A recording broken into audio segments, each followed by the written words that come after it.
Around, we got evacuated. They come around on the loudspeakers, the police and everything, saying like, "Hey, everybody's got to leave."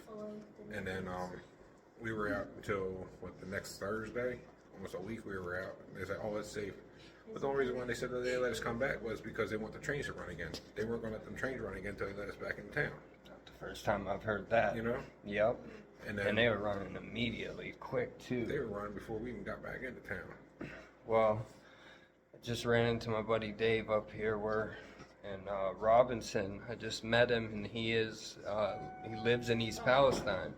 So we were just chatting a little bit, and I do think that this is worth speaking about, and I only have 2 minutes and 50 seconds. So, Dave, you could just kind of recap just what's your situation, just what we just a little bit, whatever comes to mind. Like they said, they start digging up the tracks and everything, and throwing all that contaminated soil up in the air with the trains coming by, blowing up back over town and everything. The smell's horrible.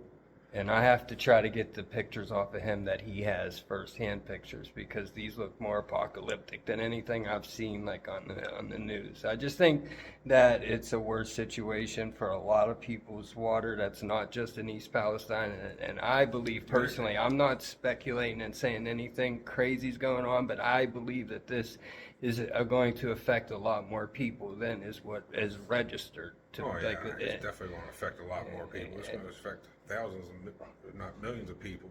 That's my personal belief. Because it's in the waterways and everything. It's in the river. I read somewhere, I don't know how true it is, but like 70% of the world's drinking water comes from the Ohio River. Yeah, and they found butyl acrylic, and they found one of the chemicals in Steubenville, Ohio, which is on the other side of the bridge. And it was in the real mainstream news and everything. They detected it, so it's obvious that if one of them's there, we don't even know all the ones that were definitely. And then there's tests for some of the stuff that they don't even have tests for. You could jump in.